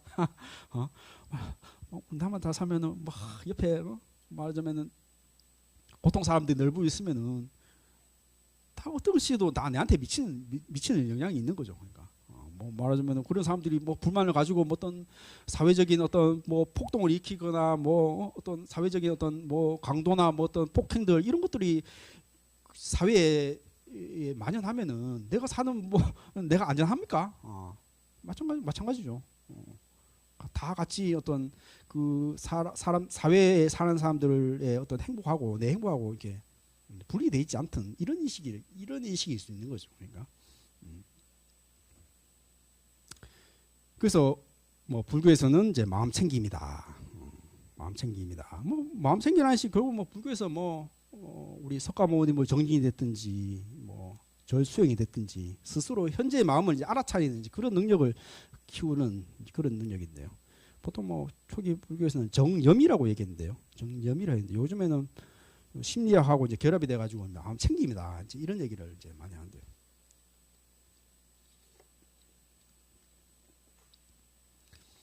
그래서 이런 것들은 자동적 반응 패턴을 끊고 의식적 선택을 가능하게 한다. 불교적인 말에서 이제 업을 끊는죠. 업을 끊는 거죠. 습관적으로 만든 나는 이런 사람이야. 너는 이렇게 돼야 해. 자동적으로 생각하잖아요. 이제 그런 것들을 이제 말하자면 끊는 거죠. 그러니까 수행을 통해서 마음 챙김을 통해서 이런 것들을 가능하게 해야 된다. 이런 것들이 수행의 하나의 힘일 수 있는데요. 뭐 이런 것들 요즘에 뭐 하여튼 내 과학적으로도 많이 증명이 됐고, 어쨌거나 아까 얘기했듯이 이런 것들이 뭐 말하자면 그냥 요즘 사람들 불안하니까 이런 것들을 완화시키는 효과가 있지만은 뭐 그것도 나쁘지 않지만은 이제 불교에서 말하는 깨달음이란 것은 자기의 인식의 전환이다. 말하자면 나는 어떤 사람이야 하는 어떤 그런 생각들 이런 것들을 이제 깨부수는 그런 것들을 보통 깨달음이라고 얘기하는 거죠. 그래서 이런 것들도 뭐 요즘 제가 심리학에서 공부하는 뭐 이렇게 예측 처리 이론이다 이런 것들로 이제 불교 수행을 이제 얘기를 하려고 하는데요. 요거는 제가 그 저기 프린트 인물에 없는데요. 제가 오늘 한번 얘기를 해가지고 요까지 이제 얘기를 하고 강의를 마치겠습니다. 여기 앞에 보십시오. 앞에 예측 처리 이론이다. 그래서 요즘 뇌과학자들이 뇌를 공부해 보니까 뇌는 수동적으로 정보를 받아들이는 게 아니라 능동적으로 예측하는 기계다. 맞으면은 우리는 빨리 저게 먹을 것이냐 피해야 될 것이냐 저것이 뭐 먹을 과일이냐 저것이 호랑이여서 피해야 될 대상이냐 이런 것들을 즉각적으로 파악해야 된다는 거죠. 똥인지 된장인지 즉각적으로 파악해야 하는 우리는 그렇게 예측하는 기계로 작동한다는 거죠. 그래서 우리는 불확실성을 싫어한다. 불확실한. 내가 딱 보면 저거는 책상이다. 저거는 나무다. 저거는 선풍기다. 이렇게 바로 알아차려. 애매하게 하면은 이거 못 견디는 거죠. 빨리 뭔가 대상을 파악해서 저것에 이름을 붙이고 이런 것들이 생존에 유리했다는 거죠. 애매하게 있으면 우리는 견디지 못해.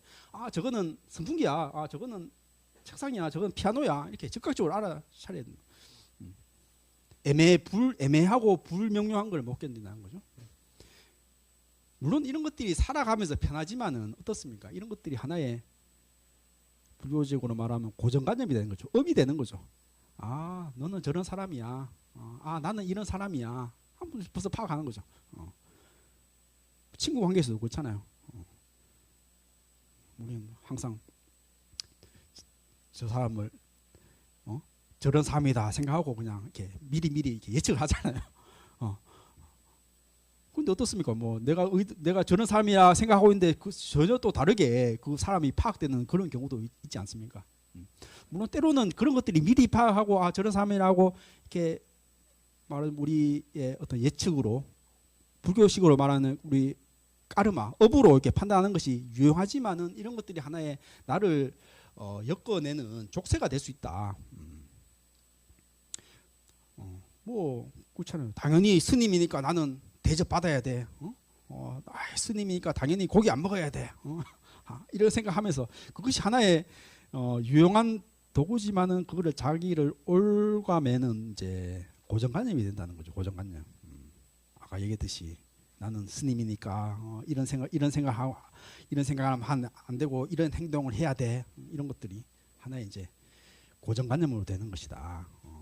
이런 것들 항상 변해가는 것인데 우리는 집착하게 되어서 괴로움에 빠지는 것이다.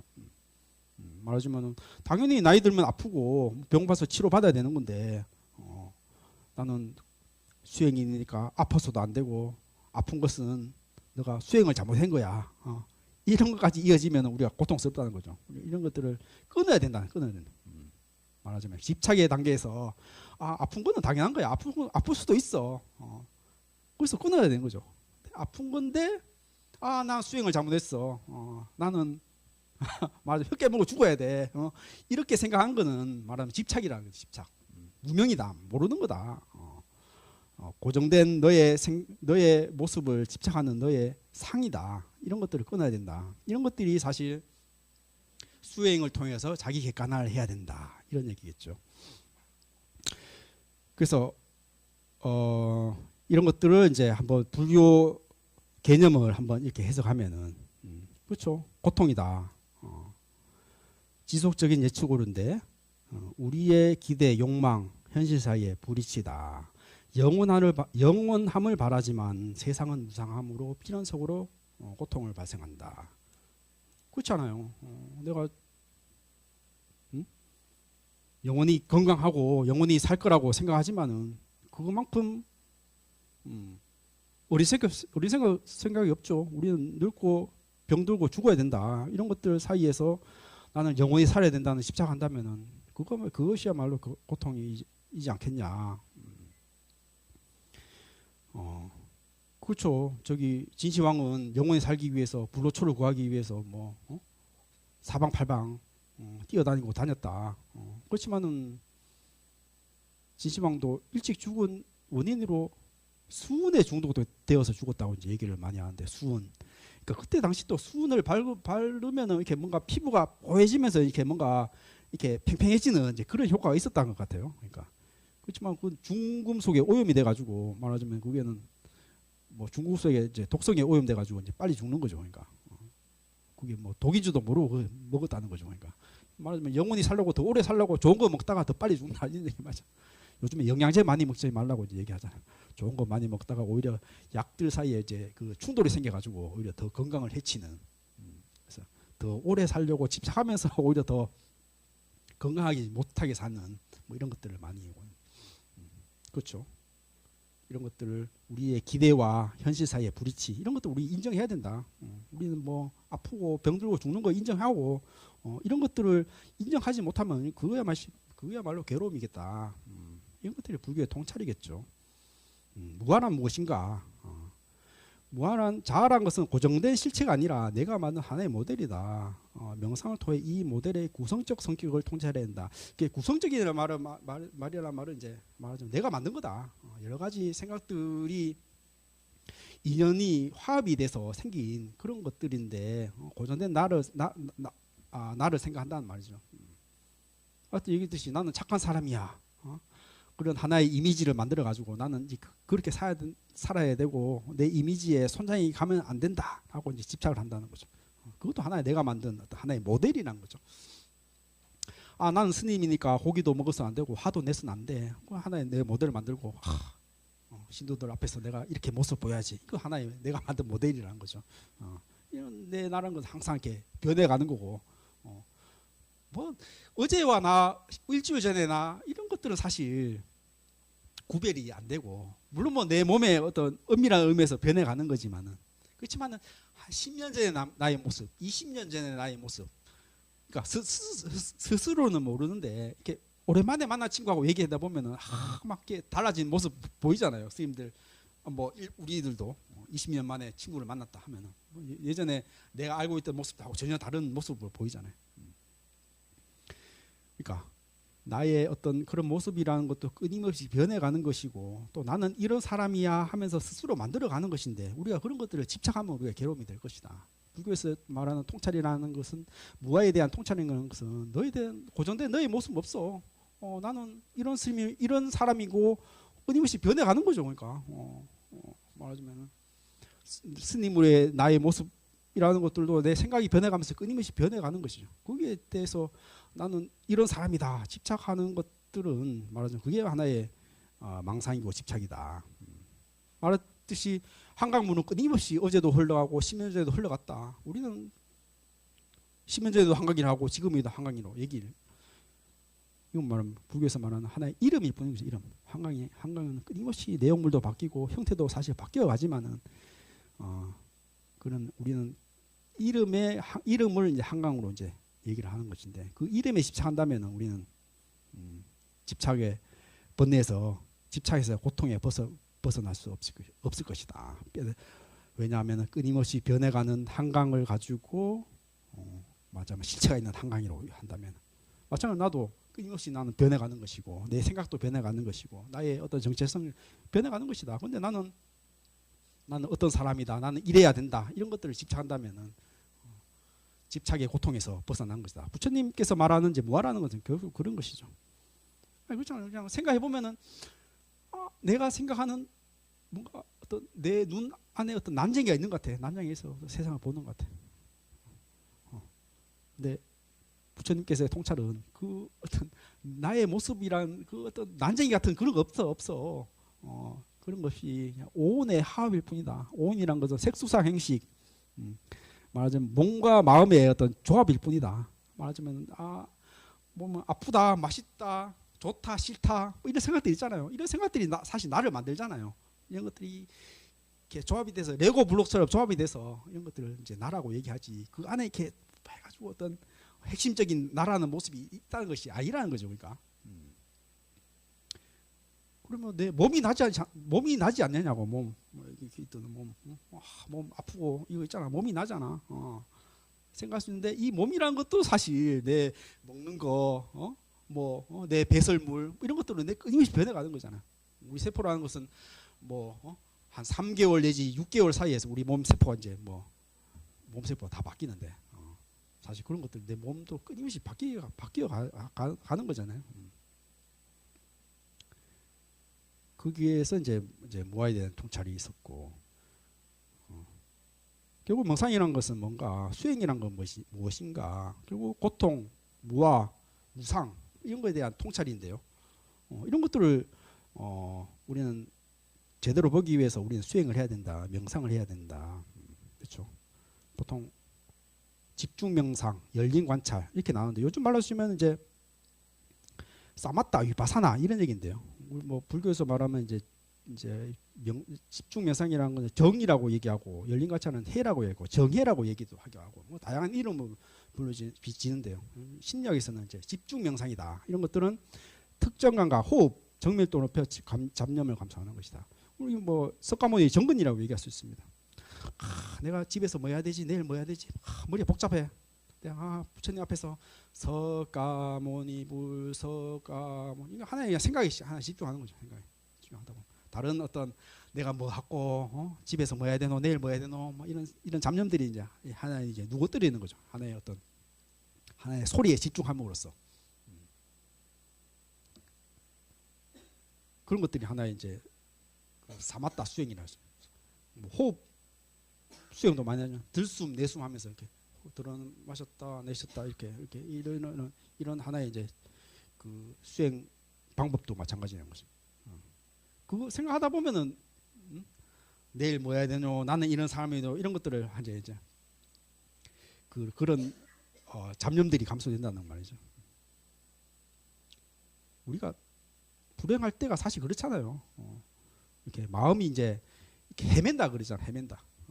그냥 멍 때리고 있으면은 내 신세 한탄하는 거지. 그냥 멍 때리고 있으면 오늘도 내가 자꾸 오늘 병원 간 얘기를 자꾸 하는데 병원 가서 누우면서 멍 때리고 있으면서 참 내가 왜 살지? 나는 왜 아플까? 이런 생각 하나. 우리 그렇잖아. 멍 때리고 있을 때 자기 신세 한탄하잖아. 이럴 때 우리가 자기를 돌아보면서 말하자면 이런 것들이 다 망상이라는 거죠. 그럴 때 말하자면 우리 숭산 선생님께서도 항상 이렇게 간세모사 연부를 하셨다는 거죠. 비행기 타면서도 이제 간세모사 우리 속담에서도 노는 입에 연부를 한다 이런 얘기 있잖아요. 신세 한탄하는 동안에 우리 연부를 하자. 끊임없이 하면서도 간세모사 자기를 이제 관찰한다는 거죠. 마음이 헤매이는 것을 잡아매고 우리 마음이라는 것이 원숭이처럼 이래저래 그냥 돌아다닌다는 거죠. 원숭이처럼 이런 것들을 잡아매고 석가모니 불 정근 하나에 이목구 하나에 이렇게 딱 이렇게 마음을 이제 올가맨다는 거죠. 그렇죠. 위파사나라는 것은 이제 조금 결이 다른데 내가 하나의 판단 없이 관찰하는 거죠. 아프면 아프다. 아프면 아프고 내가 들면 드는 것을 있는 그대로 관찰한다는 거죠. 그런 마음의 근육을 키운다는 거죠. 말했듯이 우리는 두 번째 하사를 맞지 않는다는 거죠. 아프다. 아픈 걸로 끝나는 거죠.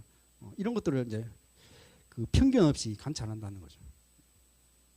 아픈데 내가 왜 샀지? 누가 샀지? 왜 샀지? 이런 것들을 생각한다는 것은 우리가 마음이 헤매이는 이제 그런 단계로 간다는 거죠. 그런 것들을 이제 멈추는 그런 단계를 보통 위파사나라고 얘기하는데 이런 것들을 관찰하면서 세상이란 것은 항상 변해가는구나. 항상 거기에 실체가 없는 거구나. 항상 세상은 그래서 불만족스러운 것이 우리의 상태이구나. 이런 것들에 대한 통찰이 일어나는 것이 보통 위파사나 지혜다. 이렇게 얘기를 하는데요.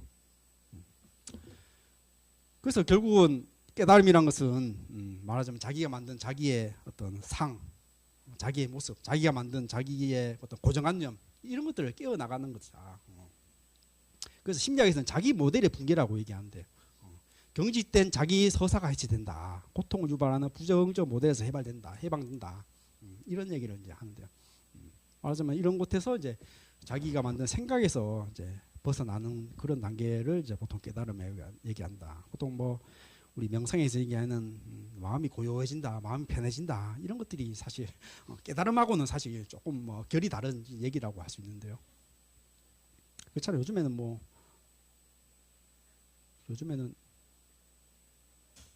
뭐 얘기야 그 회복 탄력성 이런 얘기야. 회복 탄력성 심리학에서는. 그러니까 내가 저기 뭐 어떤 사기를 당하거나 아프더라도 그래 그럴 수 있어 하면서 이렇게 훌훌 털고 나는 사람이 있는 반면 끊임없이 절망해가지고 그냥 두 번째 세 번째 화살 맞는 사람 있잖아요. 그러니까 훌훌 털고 나온 사람을 보통 회복 탄력성이 높다 이제 이런 얘기를 하는데요. 우리 지도 교수님이 하여튼 뭐 어렸을 때 이렇게 집안이 가난해가지고 하여튼 열심히 공부해가지고 서울대 가서 박사 받고 교수도 되고 그래서 이렇게 좀 젊었을 때는 어려웠지만은 이렇게 돈을 많이 모았대요. 근데 하여튼 이렇게 친구하고 이렇게 게임에 넘어가가지고 하여튼 주식 투자를 했는데 그 위험한 투자를 했나 봐요. 그래서 하여튼 10년 20년 벌어놓은 전 재산을 이제 날려버렸대 주식 투자하면서. 그래가지고 뭐 사는 것도 재미없고 그냥 우울에 빠져가지고 그냥 이렇게 시세 한탄 하시던데. 뭐 하여튼 그럴 수 있잖아요. 뭐 누구나 사기 당할 수 있어. 누구나 뭐 아플 수 있어. 그렇지만은 아이 그래 어쩔 수 없다. 그는 뭐 사기 당한 거는 그런 거고. 그래 새 출발하자 하고 일어나는 사람이 있는 반면 내가 그동안 산 게 뭐냐, 나는 뭐냐 하면서 이렇게 절망을 해가지고 산으로 들어가고 나는 홀로 산다 하면서 그 사람들 다 좀 사람한테 상처를 받아가지고 그런 사람 서울역에 사는 사람도 그렇잖아요. 다 저기 그런 사람들 의욕을 잃어버려가지고 사람한테 의욕을 잃어버려가지고 그냥 모든 것이 하기 싫다 이렇게 그냥 삶을 놓아버리는 이런 사람들 있잖아요. 이런 거들한 거죠. 회복 탄력성이라는 거죠. 요즘 애들도 뭐 그런 얘기 하더라고요. 요즘 애들이 너무 이렇게 절망 없이 이렇게 너무 이렇게 요즘 오은영 박사님 이렇게 육아 이런 법을 유행하다 보니까 애들한테 절망감을 안겨서는 안 돼. 자존감을 해치는 일을 육아에서 하면 안 돼. 이런 것들이 유행해가지고 어떻게든 애들 기를 죽이면 안 된다. 이런 것들이 해서 뭐 학교에서도 선생님이 무슨 꾸정 맞고 나면은 아이고 우리 애들한테 왜 그러냐고 이렇게 막 따지고 들어간다는 얘기 아니에요. 뭐 그게 꼭 뭐 오은영 박사님 때문은 아니겠지만 하여튼 그런 상징으로 요약되는 애들한테 기를 죽이면 안 돼. 어릴 때부터 기를 죽이면 어쨌든 잘한다 하고 이렇게 길을 살려주는 그런 이제 교육을 해야 된다 뭐 이렇게 했는데 그렇잖아요. 사실 뭐 살아간다는 것은 절망인 거고 뭐 저도 그랬던 거. 저도 뭐 제 가정 생활이 뭐 엄밀하게 해서 온실 속의 하처처럼 살았던 것 같아. 한 20살까지는. 근데 군대 가니까 그냥 뭐랄까 그냥 정글에 혼자 남겨진 기분 있잖아요. 야 그냥 온갖 시커먼 애들이 그냥 나를 그냥 잡아먹으려고 덤비는 정글에 난 온실의 하초처럼 살았는데 그냥 군대 가니까 그냥 내가 전혀 살지 못한 그냥 정글에 혼자 버려진 느낌 있잖아요. 야 그냥 정말 힘들더라고요. 또 위에 고참을 잘못 만나가지고 맨날 그냥 괴롭히고 그냥 때리고 그냥 그래가지고 하여튼 뭐 탈영까지도 고민도 하고 하여튼 군대 생활을 힘들게 보냈는데 아니 좀 그러고 제대하고 나니까 뭔가 자신감이 생기더라고. 내가 뭘 못하겠어. 군대 있을 때도 이래 고생하고 내가 했는데 뭘 못하겠어. 이런 자신감이 생기더라고. 오히려 뭐 군대 제대하고 바로 이제 출가를 했는데 출가해서 뭐 절집 생활도 뭐 행자 생활이 되게 쉽지 않은데 군대 생활 연장일 수 있는데 뭐 절집 생활은 별로 뭐 견딜만 하더라고. 한번 면역을 고생을 한번 하고 나니까 그렇죠. 이런 거 경우 중요하잖아요. 뭐 이런 절망들, 아픔들 이런 것들을 우리가 겪고 우리가 성장하는 거죠. 뭐 그렇잖아요. 뭐 그런 것들을 배제하면은 말하자면 건강한 사람으로 키워 나갈 수 없는 것들인데 어쨌거나 회복 탄력성 얘기하면서 이제 이런 얘기를 했는데 회복 탄력성도 그런 거죠. 평소에 수행을 열심히 하고 자기 객관을 열심히 하고 하다 보면 설사 내가 사기를 당하고 뭐 아프더라도 아이 그럴 수 있어. 뭐 이거는 지나간 일이고 굴을 털고 일어나자. 회복 탄력성인 거죠. 그냥 이거는 지나간 일은 어쩔 수 없다 하고 먹어서 또 내 할 일을 하고 새 출발을 할 수 있는 거. 이런 힘이란 거죠. 이런 것들이 평소에 수행을 하면서 이제 얻게 되는 이제 힘일 수 있는데 그렇습니다. 하여튼 제가 뭐 이렇게 하시장 강의하고 또 종강 보패를 하고 있는데 이렇게 시간을 이렇게 어긋나 가지고 조금 죄송스럽고요. 뭐 질문 있으면 좀 받겠습니다. 예. 4시까지 아닌가요? 지금 질문하세요.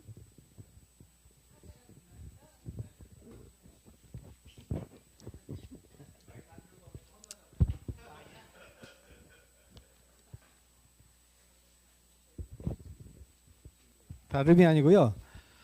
아까 강의 중에 무지영무득 뭐 이런 이야기가 나와서 제가 최근에 느낀 바가 있어서 간단히 이 소회를 우리 도반님들한테 같이 공유하고 싶어서 제가 마이크를 잡았고요.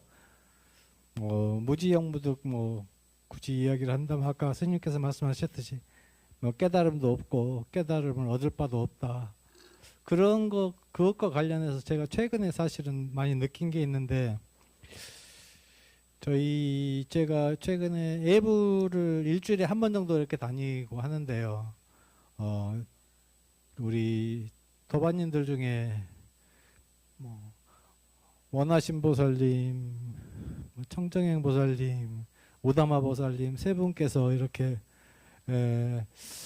화계사에서 신행 활동을 하시는 것을 보면서 그런 생각을 했어요. 처음 이분들이 뭐 원하신 보살님이나 오다마 보살님이나 청정행 보살님이 화계사에서 신행을 하고 계시는 것이 아니고 어떤 느낌을 처음에는 그렇게 생각을 했는데 나중에 지내면서 보니까 이분들이 하고 있는 게 아니라 화계사에서 부처님의 광명의 바다에서 본인들의 어떤 마음을 펼치고 살아가는 보살님이 하나 둘 셋이 있는데 그 보살님들 중에 하나가 청정행 보살님이고 두 번째가 원하신 보살님이고 세 번째가 오다마 보살님이다.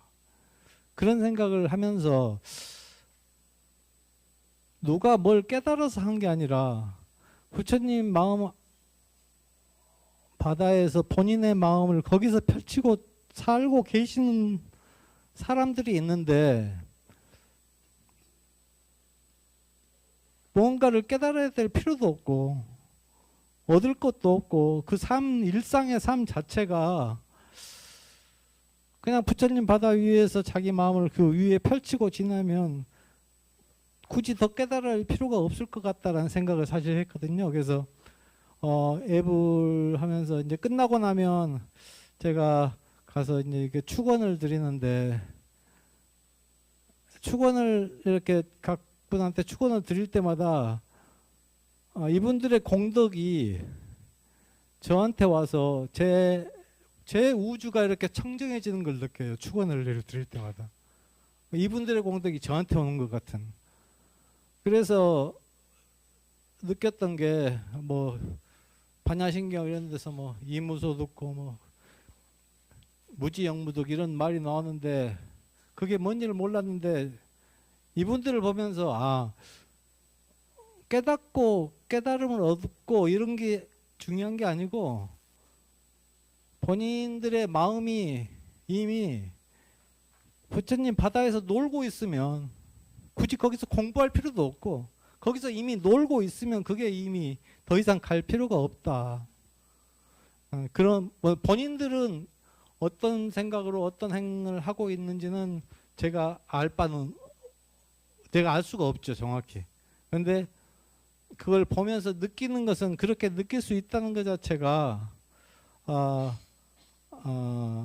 이런 그런 식으로 삶을 살 수 있으면 그게 부처님의 깨달음의 길을 가는 거 아닌가 그런 생각을 해서 아까 무지영무득 말씀을 하셔서 제가 그거 무지영무득과 관련해서 제 나름대로 최근에 한번 이런 게 무지영무득인가라고 생각했던 바가 있어서 말씀을 드렸고요.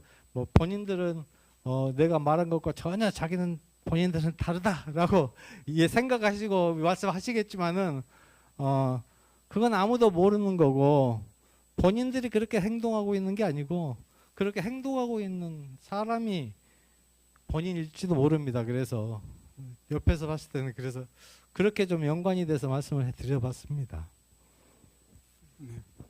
질문 아니죠? 네, 질문 아니에요. 예.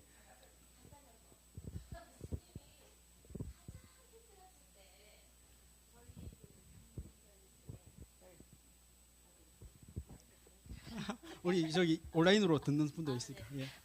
저기 책 제목인지라 그러니까 경전책이지 않습니까? 그래서 스님께서 가장 이제 화두에 깊이 빠지셨을 때 이 경전 중에 그래도 이제 가장 와닿았던 경전이 있으면 우리가 배웠던 사례 경전 중에요? 중에 저는 뭐 이렇게 선오록을 이제 주로 많이 봤으니까 저는 육조당경 같은 경우는 뭐 저기 우리 강원 다니면서도 이제 수도 없이 이제 읽고 공부하고 이제 그랬고 뭐 경전 중에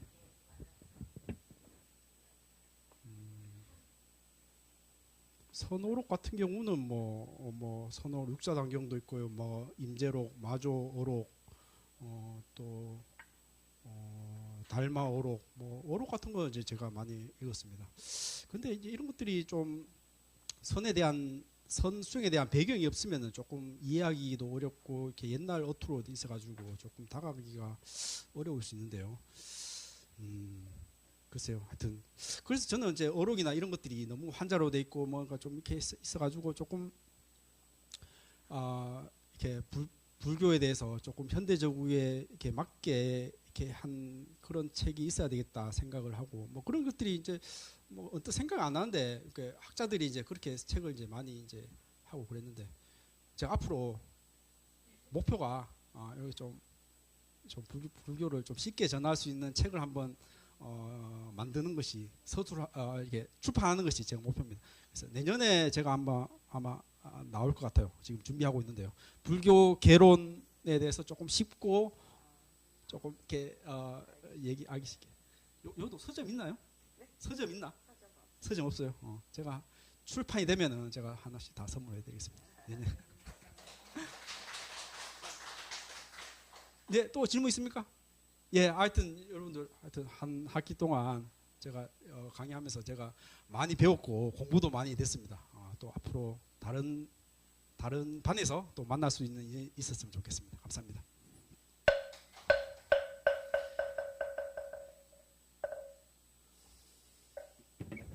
네, 끝까지 강의 열심히 해주신 스님께 큰 박수 부탁드립니다.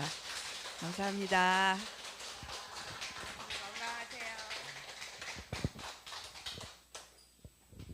모두 자리에서 일어나 불단을 향해 주십시오.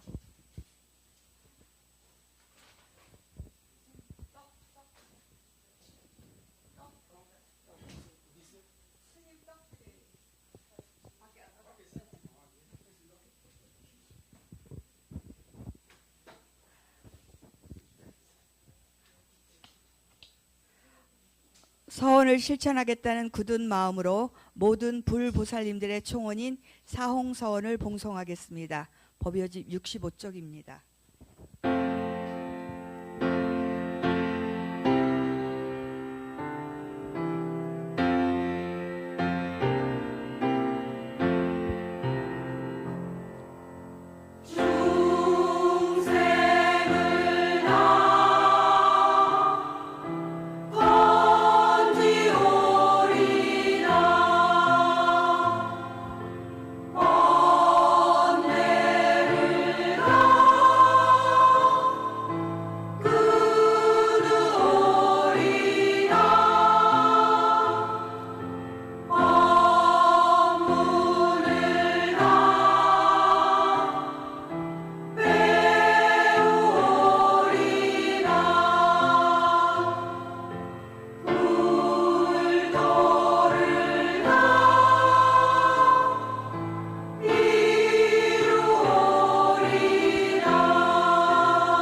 여러분들 더위에 방학 동안 건강 조심하시고요.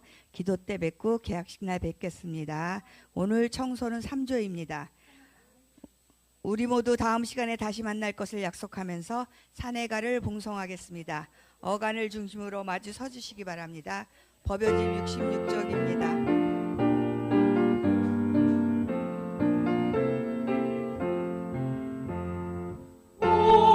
비록 이 자리에서 헤어지지만